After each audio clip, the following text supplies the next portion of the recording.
Yo, what is up guys, Vanoss here, and today I'm going to talk to you guys about two big topics from Modern Warfare 3 that's been going around for the last few weeks. So one of them is the AK-74U. A lot of people are wondering if there's going to be a gun DLC for multiplayer, and the other big topic is having COD4 and Modern Warfare 2 maps coming back for Modern Warfare 3 DLC content. So there's good news and there's bad news, guys. So I'm going to start off with the bad news because I want to end on a high note. So let's talk about the AK-74U. So the reason why people think there's going to be a gun DLC, and specifically the AK-74U, is because one, in the campaign they had the AK-74U, they just didn't bring it to multiplayer, and the second reason is because on their Facebook page they posted a picture of all the guns in Modern Warfare 3, and that picture had the AK-74U, so people were kind of putting together a puzzle and jumping to conclusions thinking they're going to have a gun DLC. Now I'm sure a lot of you guys think it's a really simple task because they had it in single player, maybe they could just convert it to multiplayer, no problem. Well, unfortunately that's not the case according to Mark Rubin from Infinity Ward, and by the way, he's done a great job at answering a bunch of questions on Twitter, so if you guys aren't following him, make sure to do that. I'm going to leave his link in the description. But anyways guys, he's been answering a lot of questions about the AK-74U and the gun DLC, and the clear answer is no, it's not going to happen. So I'm going to read over a few tweets just to show you guys what I'm talking about. So in this first one, somebody was asking about the picture on the Facebook page and why it had the AK-74U, and then Mark replied, that was a list of guns that were in the single player which has the AK-74U, which is where the rumor started. And over here in another tweet, he actually explains why there could not be a gun DLC. So he says that the problem is the map, characters, guns, etc. take up almost all the available RAM, so no space for new guns. So he clearly says in these tweets that one, that was a confusion with the Facebook page and the picture, and secondly, they cannot have a gun DLC due to technical issues. And one more guy asked him a question about why DICE and Battlefield 3 could actually have gun DLC, and he replied that if they plan on selling guns after launch, then they have the game ready for it. We didn't plan on selling guns. So it's something that they had to plan for before the game came out and construct a game based around being able to have gun DLC. It's not something they can magically add in. So unfortunately, the answer to this mystery about the AK-74U is a big no, and I know this sucks, but hopefully they could have some gun DLC for the next Call of Duties. And I know a lot of commentators out there are kind of getting your hopes up and talking about this subject, so hopefully this answers that question. But anyways, let me get into the next subject about whether or not they're going to have COD4 or Modern Warfare 2 maps coming to Modern Warfare 3. So he answered a bunch of tweets about this, and it's going to give us an idea of what to expect. So the first guy here asked, how different are the Modern Warfare 2 maps to Modern Warfare 3? Like you said, it's not easy to bring COD4 maps over, but what about Modern Warfare 2? So he responded that Modern Warfare 2 maps are easier, but it's not just a matter of simply dropping them in. There's a lot of work that has to be done. So based on this tweet, most likely if they're going to be bringing back an old map, it's going to be from Modern Warfare 2 because it is easier for them to do.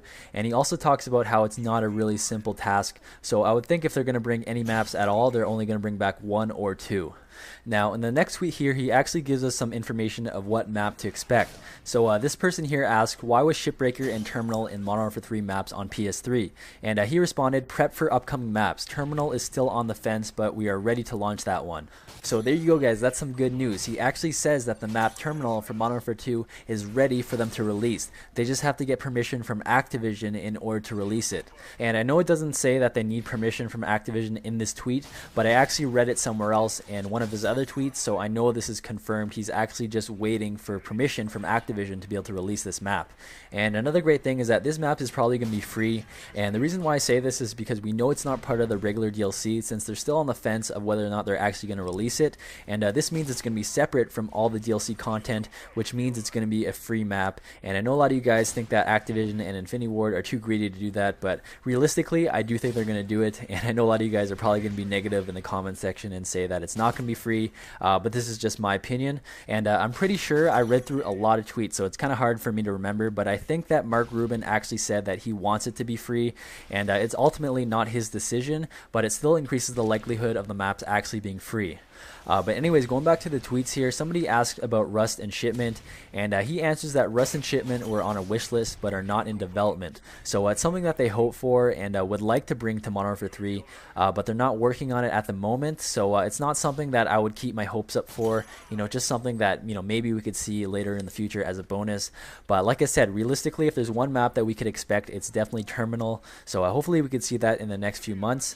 But anyways, guys, there's just a few other points that I read on a site site talking about a few things that Mark Rubin said in a few of his tweets, and one of them is that they're actually trying to have face-off implemented into survival mode, and that would be pretty good because I find survival mode's always a lot more fun when the maps are smaller. So that's good news. Hopefully they could do that, but there's no promises. And one more thing is that they actually just had a patch update, and the only thing that's worth mentioning is the fact that they reduced the blast radius of Deadman's Hand by approximately 25%. So this is great news, even though I think it's bullshit that they have that thing in the game. But anyways, guys, hope you enjoyed this video, and I hope it was informative. I know a lot of commentators haven't talked about these subjects yet, so I would really appreciate if you guys could leave a thumbs up, show your support for the channel. And if you guys have some more time, make sure to go check out the other videos right here. I have a pretty sweet shotgun montage and another video talking about some zombies confirmed information.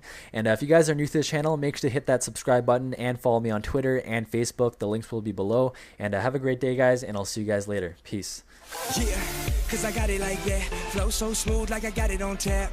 Yeah, and I'ma say it be a good night while I'm on my Yingling, while I'm drinking Bud Light. Can you get it when you miss me? Like I'm with whiskey, drinking Jim Beam. Yeah, baby, do you do it that way? Do you do that? Do you take a ray? Yeah, you know that I'm a beast when I kill it on the beach. Like it's sex on the beach, like it's Malibu, take it to the California.